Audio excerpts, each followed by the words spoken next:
Whispers spread through a school long before anyone understood their meaning, carrying fragments of rumor about a teacher who seemed too disciplined, too precise, too different.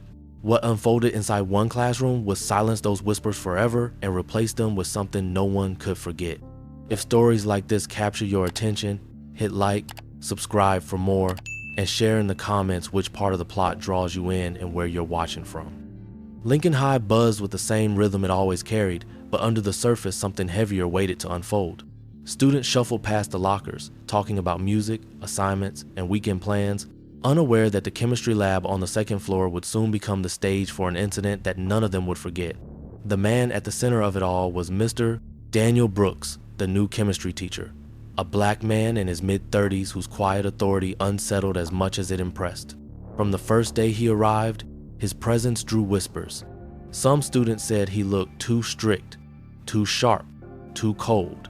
Others noted the way he wore long sleeves no matter the season, as though hiding something beneath. Still others caught his perfect posture and muttered that he carried himself like a soldier. The truth was that Mr. Brooks had lived through storms far greater than grading papers or controlling restless teenagers, but no one in the halls of Lincoln High truly knew that yet. All they saw was a black teacher who didn't laugh at jokes, didn't bend rules, and didn't let arrogance go unchecked. The students respected him in silence, though they also feared him a little, and in the cruel world of high school hierarchy, that fear made him a target. Targets, after all, were what bullies thrived on. Ethan Walker entered the building with the swagger of someone who believed the world was built for him. White, broad-shouldered, his father's wealth draped over him like invisible armor, he walked the hallways as though each tile belonged to the Walker family fortune. His father Richard was a man who controlled real estate deals, local politics, and school board decisions with a single phone call, and Ethan carried that influence like a weapon. Detentions never stuck, accusations never held, and teachers avoided crossing him because they knew the consequences. For years, Ethan had shoved smaller kids, mocked those who dressed poorly, and cheated on exams with impunity. His grin alone was enough to silence opposition, but with Mr. Brooks, the grin didn't work. From the first time Ethan tried to undermine him, Brooks had responded with calm, steady eyes that didn't blink. That calm burned Ethan more than any shouted discipline.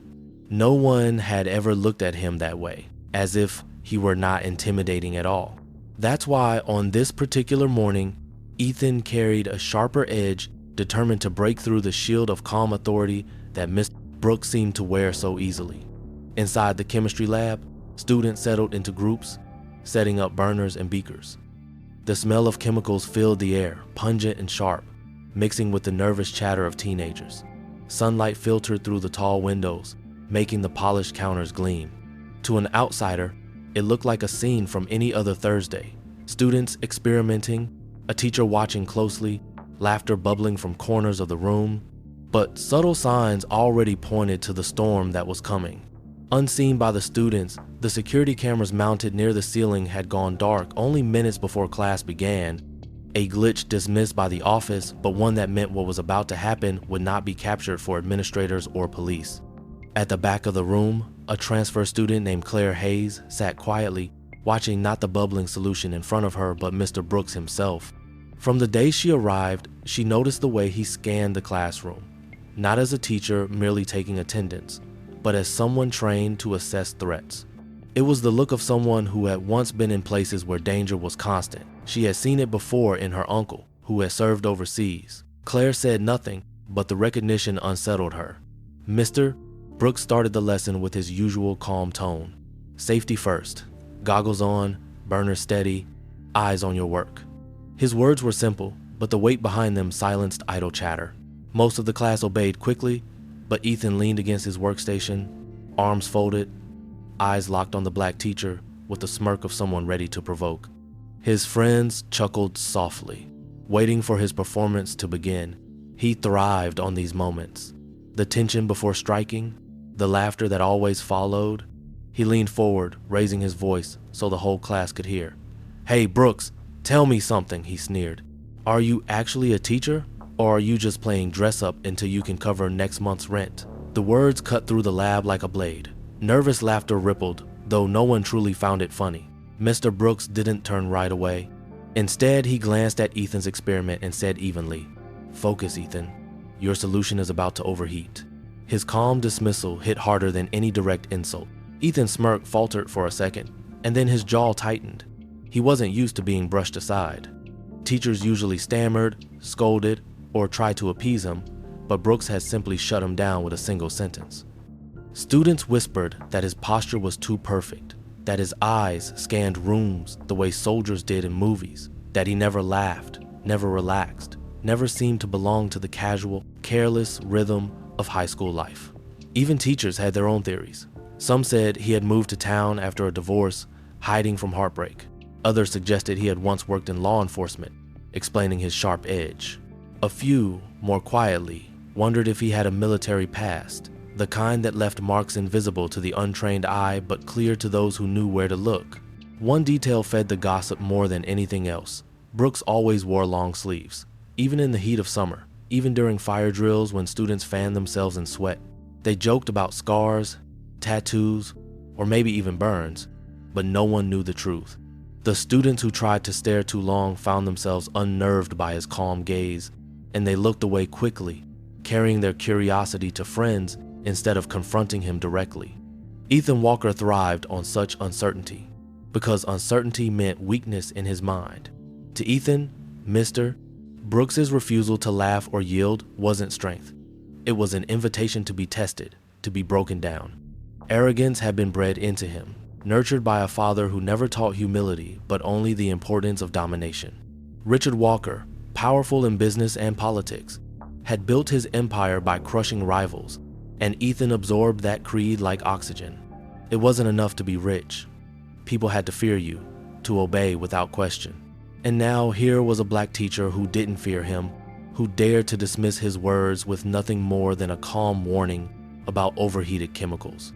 That sting had lodged itself deep in Ethan's chest, and his friends felt it too. They saw the shift in his eyes when Brooks told him to sit down, the way his smirk tightened. They knew what was coming because Ethan never let a challenge go unanswered. The hallways buzzed with speculation, but behind the gossip lay something darker.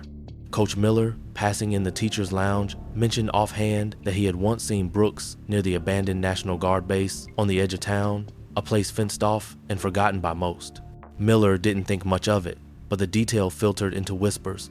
Why would a chemistry teacher be wandering near a military installation? To students who craved drama, it was proof that Brooks had a hidden life, one more dangerous than test tubes and chalkboards. When Ethan overheard those rumors, he laughed out loud. A soldier? Him? Please. He's just another wannabe, pretending he's better than us because he doesn't smile. I'll show everyone he's nothing. His friends laughed with him, but there was unease beneath their chuckles. They had seen Brooks's eyes when he commanded Ethan to sit, and something about that moment gnawed at them. Still, no one dared challenge Ethan's narrative. If he said Brooks was a fraud, then Brooks was a fraud. Ethan's pride demanded that the black teacher be exposed, humiliated, reduced to nothing but a paycheck signed by his father's influence. That day, as students flowed between classes, conversations followed Ethan like shadows. Did you hear, Mr.? Brooks used to be in the Army.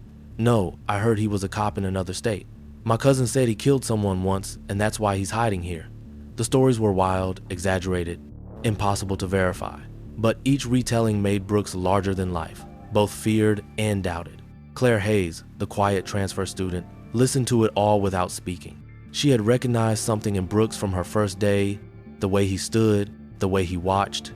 Her uncle had returned from tours overseas with the same posture, the same scanning gaze that never left him. To Claire, the rumors weren't laughable. They were likely true. But she kept her thoughts hidden, knowing that drawing attention to herself would only feed Ethan's fire. Meanwhile, Brooks carried on with his day, unbothered on the surface. He taught formulas, guided experiments, and wrote chemical equations on the board with the same steady hand. Yet even as he spoke about compounds and reactions, he sensed the shift in the air. He had lived long enough to recognize when eyes followed him differently, when whispers grew sharper. He could feel the weight of being both a teacher and something more, though he never acknowledged it openly. For Ethan, though, the whispers were fuel. He told his friends in the cafeteria, "He thinks he's untouchable. Watch me. By tomorrow, no one will be afraid of him anymore." The third period chemistry lab was thick with the sharp scent of sulfur compounds and the low hiss of burners as students hunched over their projects, goggles fogging with each breath. Miss Daniel Brooks, the black chemistry teacher whose quiet intensity had already sparked whispers and fueled Ethan Walker's simmering resentment, walked the aisles with his usual steady stride, checking burners, reminding students to measure carefully, his presence alone enough to keep most teenagers alert. Yet, at the back of the room, Ethan leaned against his workstation with a posture that screamed defiance, his expensive sneakers tapping against the floor while his friends whispered and laughed, waiting for his moment.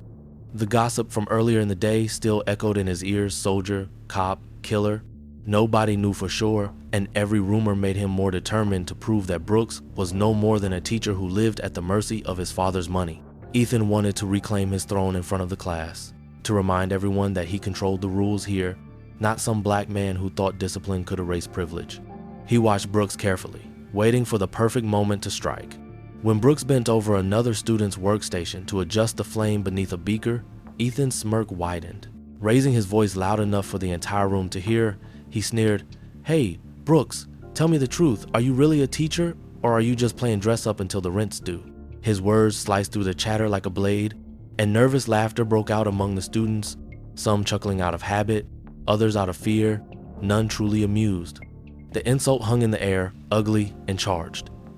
For a second, all eyes shifted to Brooks, expecting a reaction, maybe anger or humiliation, but his calm didn't falter.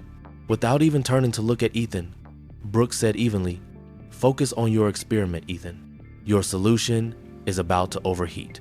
His voice was calm, but the warning was precise, and sure enough, the liquid in Ethan's beaker bubbled dangerously, foam threatening to spill. Students gasped softly, and Ethan's grin slipped, his cheeks burning with embarrassment. He quickly adjusted the flame, muttering under his breath, but the damage was done. Brooks had dismissed him without effort, turned his insult into a careless mistake, and in doing so had stolen the moment of power Ethan had been preparing. The class buzzed with the tension of the exchange, students glancing at one another with raised brows, whispering just loud enough to feed the storm. At her desk near the window, Claire Hayes, the transfer student who had noticed Brooks's military-like watchfulness, narrowed her eyes. She had seen confrontations like this before, where pride clashed with authority, and she knew which side usually broke first. Ethan, however, couldn't let it go. His friends' laughter at his expense was unbearable, and the sight of Brooks turning his back to continue teaching only deepened his fury. He slammed his notebook shut, the crack echoing through the lab, and stood abruptly, his chair scraping across the floor. "Don't tell me what to do," he barked, his voice sharp enough to silence the room. "You're not my boss. My dad pays your salary." The words dripped with entitlement, laced with the arrogance of wealth and the belief that money could buy respect. The students froze, the hiss of burners suddenly the only sound, eyes darting between the bully and the black teacher he dared to challenge. Brooks finally turned to face him, his gaze locking onto Ethan's with a coldness that cut deeper than any raised voice. "In this classroom," Brooks said steadily, "science and discipline rule." His words carried a finality, like a wall Ethan could not break through, yet the boy's pride left no room for retreat. For the briefest moment, Ethan's confidence faltered. Something in Brooks's eyes, sharp and unshaken, stirred unease in him, a flicker of fear he buried quickly beneath a scowl. Pride was poison, and Ethan had swallowed it his entire life. With his friends watching, with the whole class silent, he couldn't back down. He leaned forward, sneering again. "Or what? What are you going to do if I don't sit down?" The air grew heavier, students holding their breath, waiting for the clash to ignite. Some felt their stomachs twist, knowing this wasn't just another one of Ethan's taunts. This was something different, something dangerous. A girl at the front clutched her pen tighter, another boy whispered to himself, and Claire Hayes' hand hovered near her phone, ready to capture what she sensed was about to unravel. Brooks didn't flinch, his voice didn't rise, but there was an edge in it now, sharp and dangerous, the kind forged in fire and discipline. "Then you'll answer to me," he said, each word deliberate. Ethan's smirk flickered, his heartbeat skipping, but he pushed through it, masking fear with arrogance. His friends leaned closer, whispering encouragements, feeding the fire. He stepped forward, shoulders squared, towering over the lab table, his jaw clenched with rage. The spark had been struck, and the room felt ready to explode. The silence that followed Ethan Walker's defiance pressed on every student in the chemistry lab like an invisible weight. The burners still hissed, the chemicals still bubbled in their glass beakers, but no one heard or saw anything except the standoff between the cocky white bully who had never been told no and the black teacher who refused to bend. Mr. Daniel Brooks's gaze never left Ethan's face, calm but unyielding, and in that stillness the room felt more dangerous than any explosion the lab equipment could cause. Ethan's smirk widened, but behind it his pride twisted into something darker. His father's words from nights before echoed in his mind, sharp and biting. "You're too soft, Ethan. You have to control people or they'll control you." Those words became a poison he swallowed again and again, each sip making him more reckless, more desperate to prove himself. He had to show his friends, his classmates, and himself that Brooks was nothing but a man collecting a paycheck his father's fortune provided. He had to crush this black teacher who dared to dismiss him so easily. Pride had poisoned Ethan so thoroughly that he couldn't see the danger, couldn't feel the eyes around him that were no longer amused but afraid. Brooks's voice cut through the tension, calm and steady but edged with iron. "Sit down, Ethan. This isn't a game. Science doesn't care about your father's money, and neither do I." His words hung in the air, heavy and unshakable. Ethan's pride roared back, louder than logic. He slammed his hands onto the counter, leaning forward with a sneer. "You think you're better than me? You think you can tell me what to do?"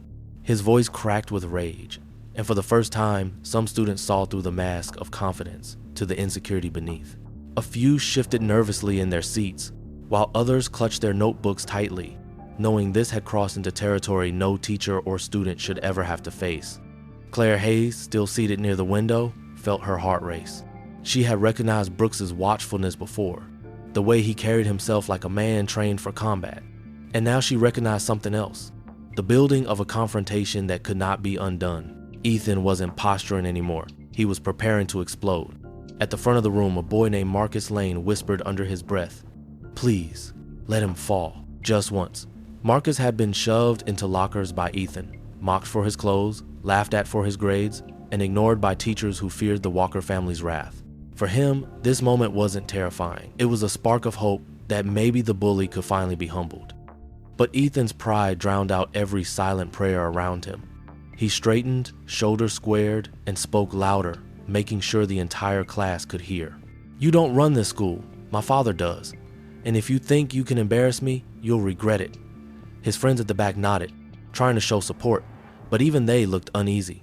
They had seen Brooks's eyes when he delivered his calm warnings, eyes that didn't flinch, eyes that reminded them of soldiers in movies, eyes that said he wouldn't yield. Still, Ethan pushed forward, fueled by the poison of arrogance. Brooks didn't move, didn't flinch. He only said, "Pride blinds you, Ethan. It makes you think you're untouchable. But in this classroom, pride won't protect you." The words struck Ethan harder than he let on, and his chest burned with fury. He couldn't back down now. His friends were watching. The class was watching. If he sat down, he would lose everything he had built on intimidation. Pride demanded action, and pride was poison enough to kill common sense. The room grew tighter, hotter, as if the air itself had thickened. Students barely breathed, waiting for the inevitable explosion.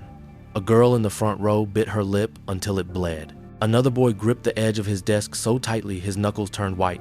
No one dared to speak, no one dared to move, as Ethan stared down the black teacher who stood unshaken before him. He didn't realize that his arrogance had already sealed his fate. He didn't realize that his pride, sharpened by his father's words, would drive him to a place he couldn't return from. The burners hissed with faint flames, the smell of chemicals lingered sharp in the air, but all focus had shifted to Ethan Walker and Mr. Daniel Brooks, the arrogant white bully and the black teacher who refused to bend under the weight of privilege. Ethan's jaw clenched, his fists curling at his sides, pride burning in his chest like acid, his father's words echoing in his mind. Control them, dominate them, never show weakness. He had already declared that his father paid Brooks' salary, and Brooks had stared him down with calm finality, telling him that in this classroom, science and discipline ruled. Those words, steady and unshaken, had cut through Ethan's pride like glass, and the humiliation was unbearable. He had to act, not tomorrow, not later, but now, in front of his friends, in front of the entire class, to prove that he was still the king of this school. Pride and poison twisted together inside him, and when he finally lunged, it was not the act of a calculating young man, but the reckless strike of someone who had lost control of his own arrogance. With a sudden burst of speed, Ethan crossed the gap between his workstation and the front of the room. Before anyone could react, his hand shot forward, clamping around Mr. Brooks's throat with violent force. Gasps erupted from the students. Chairs screeched against the tile floor as some instinctively pushed back in shock, and the sound of glass rattling on countertops filled the air as Mr. Brooks's back slammed hard against the lab counter. The hiss of gas grew louder. One of the valves jarred loose from the impact, filling the air with a dangerous, invisible threat. The world seemed to freeze for a heartbeat. The sight of Ethan's white hand wrapped tight around the black teacher's throat burning itself into the eyes of every witness. Ethan's face twisted into a mask of triumph and rage. His teeth bared as he pressed harder, leaning in close enough that his breath hit Brooks's face. "What now?" He spat, his voice shaking but loud enough to echo. "What are you going to do now?" His arrogance dripped from every word. But beneath the bravado there was a flicker of something else. Fear, desperation, a gnawing sense that he had already crossed a line that could not be uncrossed. Still, he pressed on, too consumed by pride to retreat. The students sat frozen, caught between fear and disbelief.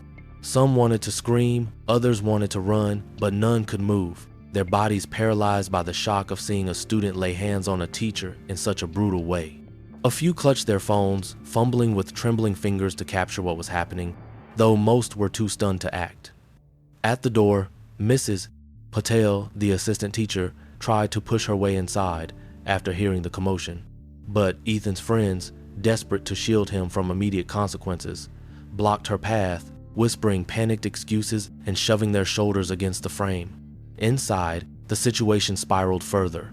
Brooks's eyes did not widen in fear, nor did they plead for help. Instead, they narrowed with a sharpness that startled those close enough to see. He had been here before, not in this exact room, not with a spoiled teenager's hand at his throat, but in darker places, in harsher circumstances, where control and composure meant survival. The calm in his eyes only enraged Ethan further. The bully wanted panic, wanted submission, wanted proof that his power meant something, but instead he found a stare steady enough to make his own confidence falter. The beakers near the edge of the counter rattled, one tumbling and shattering on the floor, spilling its contents across the tiles with a sharp crack. The smell of chemicals intensified, mixing with the hiss of the open gas valve, creating a scene that felt seconds away from catastrophe. Students held their breath, the combination of violence and danger amplifying the chaos around them. In the front row, Marcus Lane whispered again, his voice barely audible, "Please, let him fall." His eyes were wide, not with fear this time, but with a strange hope. The hope of someone who had suffered at Ethan's hands too many times, and finally saw the cracks in his power. But Ethan was beyond hearing anyone, even himself. He pressed harder, his knuckles white, his face inches from Brooks's, his words seething with venom. "Say something! Beg! Do it!" he demanded, his arrogance spilling over into mania. The entire class could see the madness in his eyes. The desperation of a boy who had been untouchable too long and now clung to dominance with shaking hands. The sight of Ethan Walker, once the untouchable prince of Lincoln High, choking a black teacher in front of 30 students was beyond scandal. It was unforgivable, and yet none could predict what would come next. Mr. Brooks's chest rose slowly, deliberately, his calm breathing forcing Ethan's grip to tighten even more, but still he did not panic. He let the moment stretch, let Ethan believe he had power, and then in a flash of iron resolve that none of the students could have predicted, his body shifted. Years of training that no one in this classroom had ever imagined existed stirred beneath his composed surface. His hand twitched slightly at his side, his muscles coiling like steel under pressure, but for now he allowed Ethan's arrogance to hang in the balance, a noose tightening around his own future. Because while Ethan thought he was in control, everyone else in that room began to sense the truth that the one who seemed trapped was not the victim, but the predator lying in wait. For Ethan, though, there was no going back. He had crossed the line from arrogance into assault, from words into violence, from being feared into being reckless. And though he did not know it yet, the step he had taken would unravel everything he thought he controlled, everything he believed his father's money could protect. The classroom of Lincoln High was no longer a place of experiments and grades. It had become the battleground of pride versus discipline, arrogance versus composure, a spoiled boy's privilege against a black man's unbreakable will. What now, huh? What are you gonna do now? He thought he had won, thought he had finally broken the unshakable man who dared to look him in the eyes without fear. But then something shifted. It was small at first, so small that only those closest could see it. Brooks's eyes narrowed, not with panic, but with focus. The kind of focus born in places where survival was not a metaphor, but a daily reality. His breathing slowed, his muscles stilled, and for a heartbeat the entire room sensed something had changed. The facade of the quiet, reserved black teacher dissolved, replaced by something no one had ever seen before.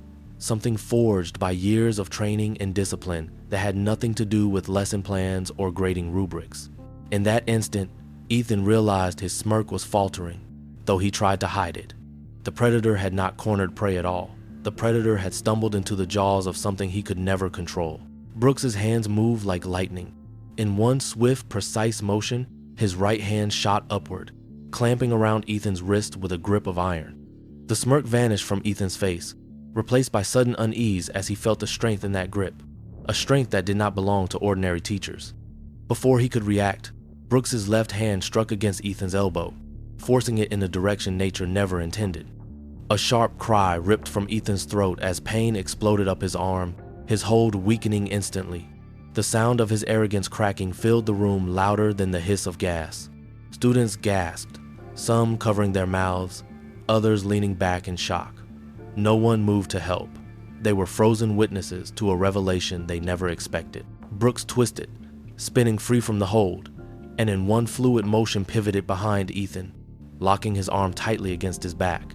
The bully's body slammed forward into the counter with a thunderous thud, the impact rattling glassware and silencing every breath in the room. The boy who had always been untouchable now stood bent and trapped, immobilized in the grip of the very man he thought powerless. The precision of Brooks's movements was undeniable. This wasn't wild, flailing, or desperate self-defense. This was practiced, refined technique, the kind of combat training only learned through discipline in places far beyond the walls of a school. His posture, his control, his calm, all of it spoke louder than words. The whispers that had haunted the hallways, soldier, cop, fighter, suddenly didn't seem like rumors. They seemed like truth. Brooks leaned close to Ethan's ear, his voice low but carrying across the silence of the room. "You don't know who you're dealing with," he said, every syllable edged with steel. The words sliced deeper into Ethan than the pain in his arm, because for the first time in his life he understood he was not in control. His friends, who always laughed and cheered when he bullied others, stayed rooted in their seats, fear etched on their faces. They saw now what they had never seen before. Ethan Walker reduced to prey. Ethan thrashed, trying to jerk free. But the harder he fought, the tighter Brooks's hold became. His movements were sloppy, wild, a boy fighting against a wall of iron. The more he struggled, the more humiliating it became, and sweat poured down his face. The fear that crept into his eyes betrayed him to every witness. The classmates who had endured his cruelty now watching his downfall in real time. His pride had dragged him into this fight, but pride would not save him. Pride was poison, and now it was killing him in the eyes of everyone who once trembled at his smirk.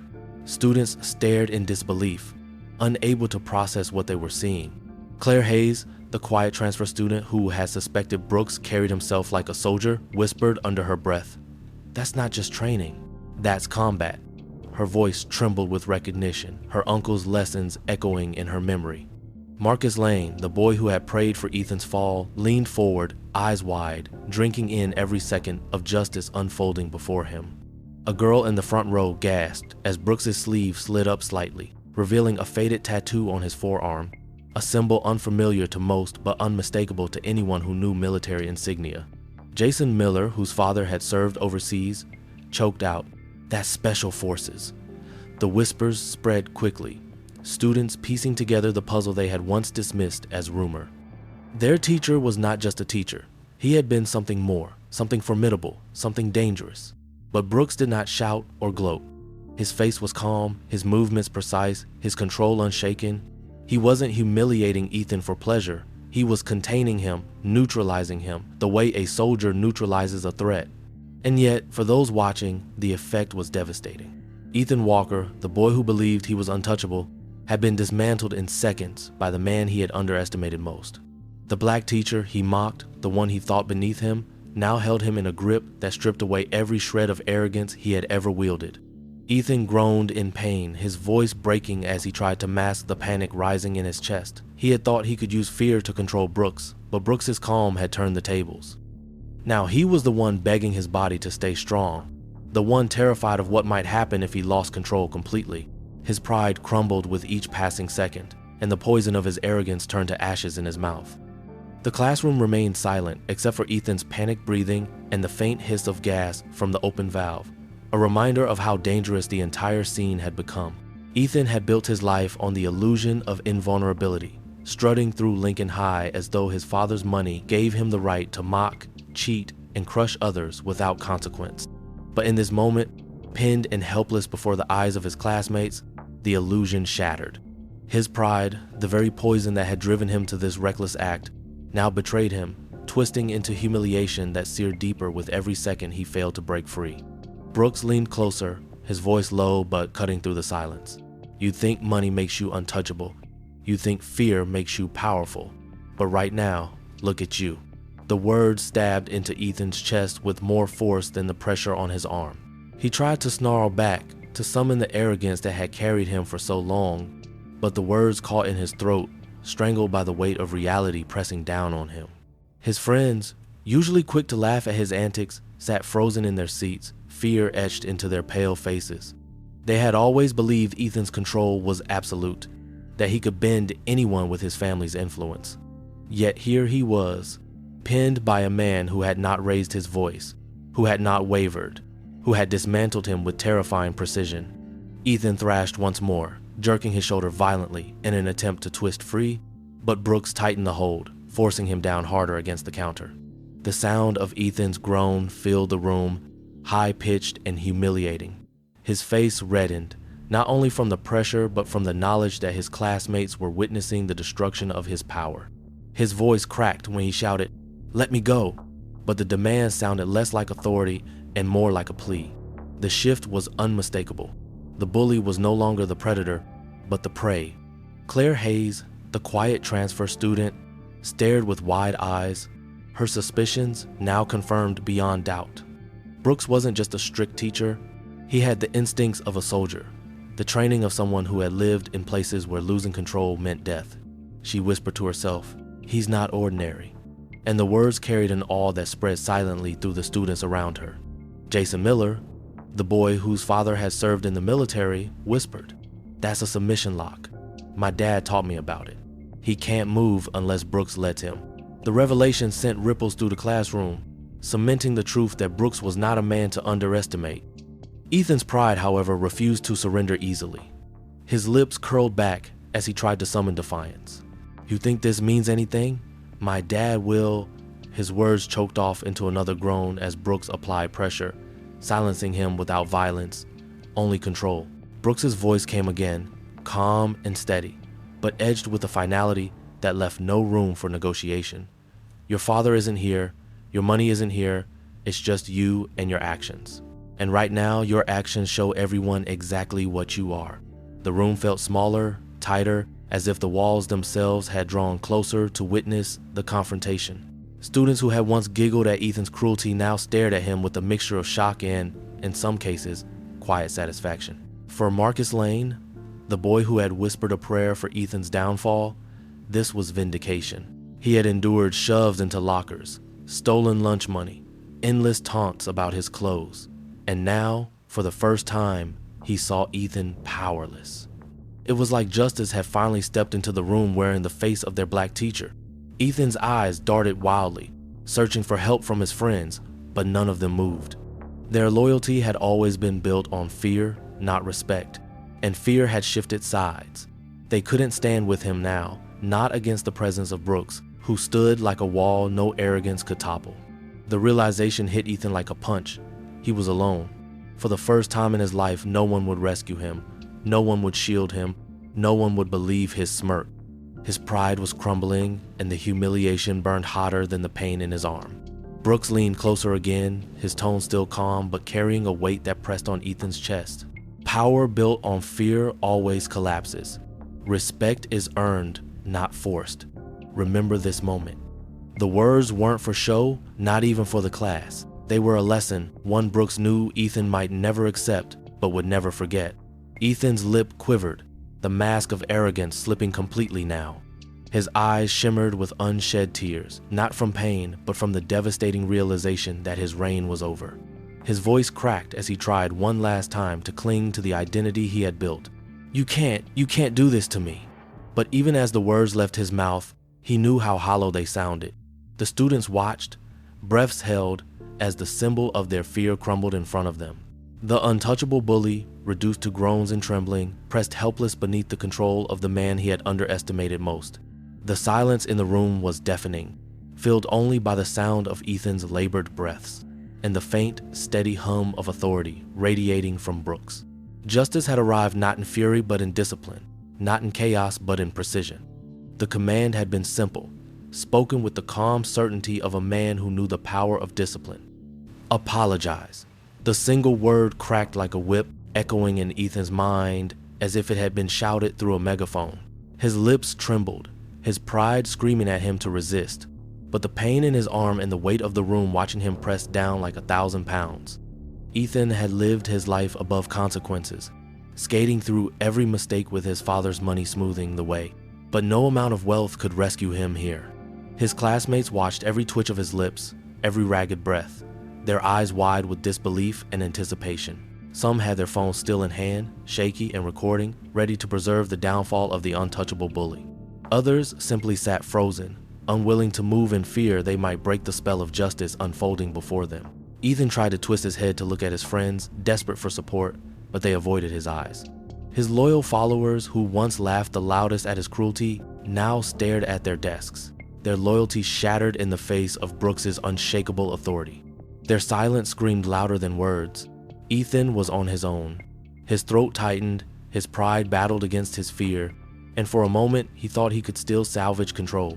"You don't scare me," he hissed, though the tremor in his voice betrayed the truth. Brooks didn't even flinch. He pressed Ethan's arm tighter, enough to make him wince, and repeated, "Apologize." The word hit harder this time, carrying not just authority, but inevitability. Ethan's resolve cracked. His lips quivered, his voice broke, and with a sob he whispered, "I'm sorry." The words hung in the air, fragile and broken, and the silence of the room absorbed them like a sponge. But Brooks wasn't satisfied. He leaned closer, his voice dropping to a whisper meant to slice through Ethan's pride. "Louder, let them hear it." Ethan's entire body shook as humiliation flooded his veins, burning hotter than the pain in his twisted arm. He stammered again, louder this time, his voice trembling as it carried across the lab. "I'm sorry," he shouted, his tone breaking into a whimper at the end. Gasps filled the room, not of surprise, but of recognition that this moment marked the end of Ethan's reign. The bully who had ruled Lincoln High through fear had been brought to his knees, forced to beg for mercy by the very man he tried to destroy. Brooks released him with a shove, stepping back with calm precision as Ethan stumbled forward, clutching his arm and gasping for breath. His once confident face was pale and wet with sweat, his smirk gone, his shoulders slumped like a puppet whose strings had been cut. He looked around the room, desperate for someone to laugh, someone to side with him, someone to salvage his pride, but no one dared. The classmates who once admired his arrogance now stared at him with a mixture of fear, disgust, and pity. No one saw a king anymore. They saw a boy stripped bare, his poison exposed, his arrogance destroyed. Ethan's legs trembled as he backed toward his workstation, his friends shifting uncomfortably but refusing to meet his eyes. The humiliation was complete. In seconds, the carefully built illusion of power he had carried for years crumbled into dust, swept away by the calm, steady hands of a black teacher who had shown what real strength looked like. Brooks adjusted the cuffs of his shirt with deliberate calm, his breathing steady, his expression controlled, but in his eyes a storm lingered. It wasn't anger or hatred. It was the weight of a past that none of these students could imagine, a past that had trained him to face down far greater dangers than a spoiled teenager's arrogance. The classroom remained silent. The kind of silence that only comes after something life-changing, something too raw to interrupt. Brooks finally turned to the class and said 2 words, "Class dismissed." His tone carried the same authority as every other command he had given, but now it was layered with the weight of everything they had just witnessed. For a long moment, no one moved. The students sat frozen, their minds struggling to process what had just unfolded, their hearts pounding as they realized they had seen more than just a fight. They had seen the truth about power, respect, and consequence.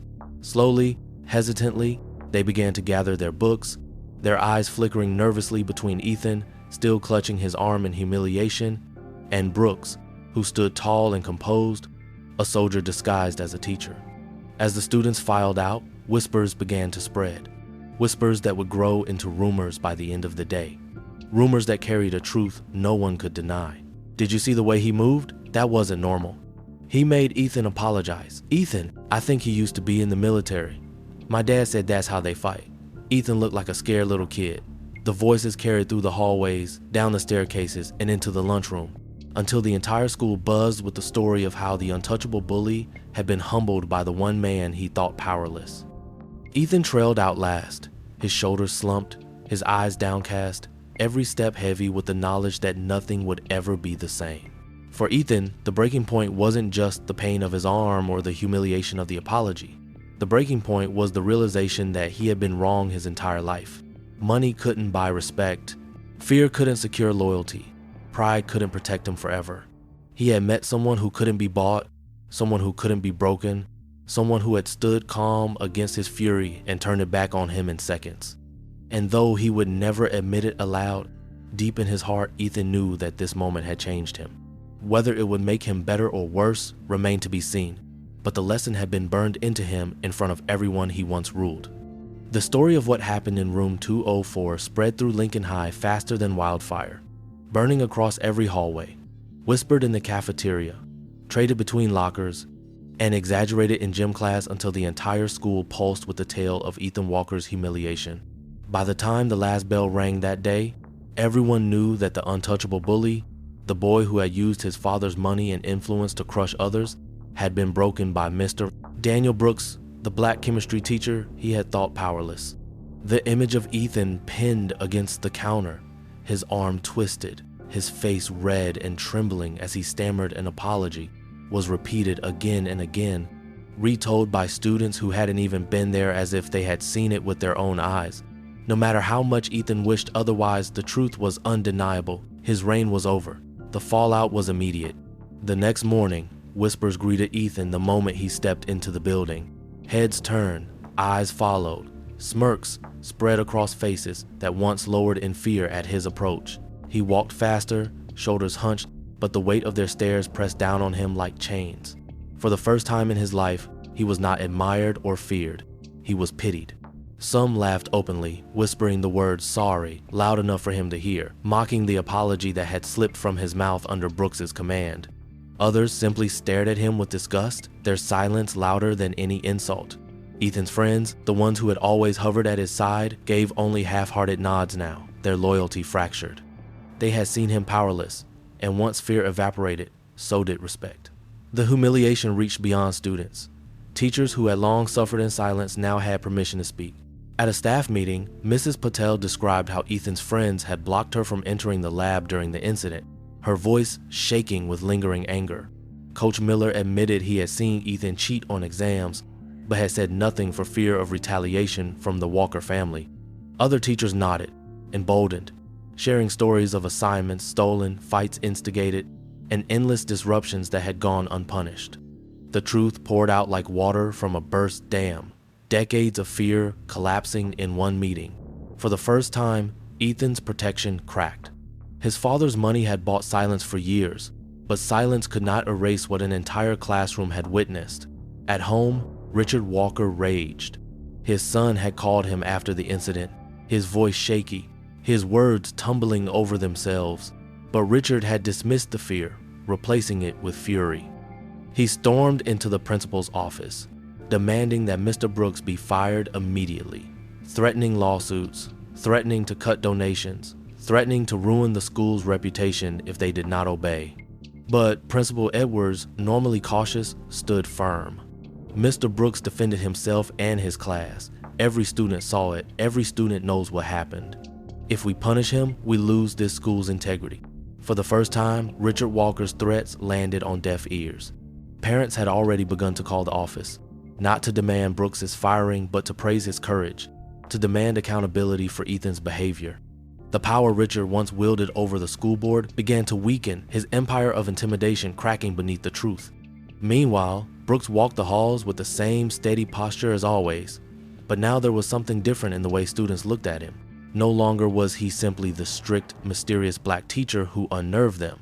Now he was something else entirely respected, even feared, but in a way that carried awe rather than resentment. Whispers followed him, but they carried a different tone. He moved like a soldier. Did you see how fast he took Ethan down? He made Ethan apologize.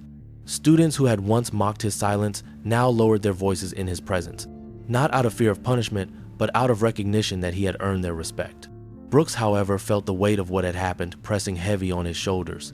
He hadn't wanted to reveal the soldier within, hadn't wanted to expose the skills he had buried when he chose teaching over his old life.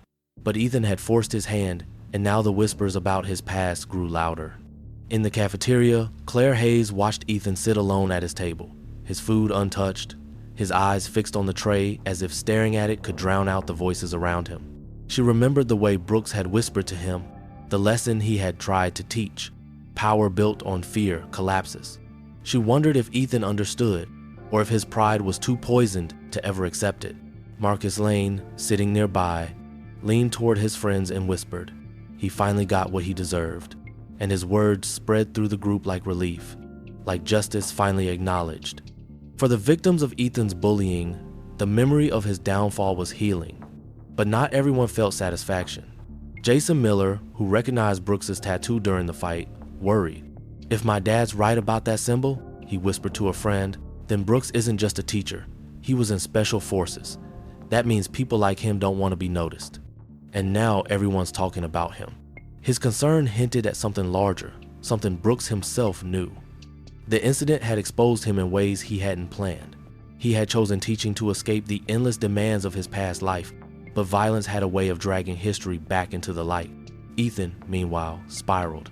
The humiliation ate at him from the inside, gnawing at his pride until it left him hollow. His father's fury at home only deepened the wound, Richard calling him weak, a disgrace, a failure. How could you let him do that to you? His father spat, his voice echoing in the massive Walker mansion. You're supposed to be untouchable. Ethan sat silently, his arm still sore, his pride shattered, unable to answer. He wanted to scream that Brooks hadn't been an ordinary man, that no one could have stood against him, but the words tasted like excuses, and excuses only fueled his father's rage. Alone in his room, Ethan stared at the ceiling, realizing the truth he could never admit. He had been broken, and no amount of money, no influence, no arrogance could rebuild what Brooks had destroyed in front of the entire school. The days after Ethan Walker's fall at Lincoln High turned into weeks, and with every passing day the story of Room 204 became less rumor and more legend, repeated with the same awe and precision by students, teachers, and even parents who had not witnessed it firsthand. Mr. Daniel Brooks, the black chemistry teacher whose quiet discipline had dismantled the untouchable bully, became the center of those retellings. The respect he commanded was no longer subtle or whispered, but clear in every hallway he walked. Students lowered their voices when he passed, not from fear, but from reverence, recognizing that he was a man who had revealed the difference between arrogance and true strength. His presence became a symbol, not only of authority, but of justice. And for many students who had long suffered under Ethan's cruelty, it was proof that the world could still balance itself when pushed too far. Ethan's reputation, once untouchable, had collapsed entirely, leaving him adrift in humiliation he could not escape. The humiliation festered at home as well. Richard Walker, furious that his son had failed to uphold the family name, threw money at lawyers, at board members, at anyone willing to listen, but for once money could not erase the truth. Parents had seen the video recorded by trembling students. Parents had heard their children speak of the black teacher who faced down their bully without raising his voice, and no threat or donation could make them forget. Richard demanded the principal fire Brooks, demanded the board strip him of his position, but each demand was met with resistance. The board knew the school would riot if Brooks was punished for defending himself in his class. More importantly, the parents knew their children had learned something real, something no textbook could teach. Respect is earned, not bought. When Richard tried to press harder, a coalition of parents pushed back, threatening to expose not Brooks but Ethan's history of unpunished cruelty. Richard's empire of intimidation crumbled, and the Walker name, once a symbol of influence, became a whispered reminder of arrogance destroyed. Ethan himself walked the halls like a ghost. The laughter that once followed him now mocked him. The whispers repeating the single word he had been forced to say, sorry. His friends abandoned him one by one, unwilling to stay attached to the boy who had been publicly broken. Teachers no longer looked the other way when he cheated or disrupted class.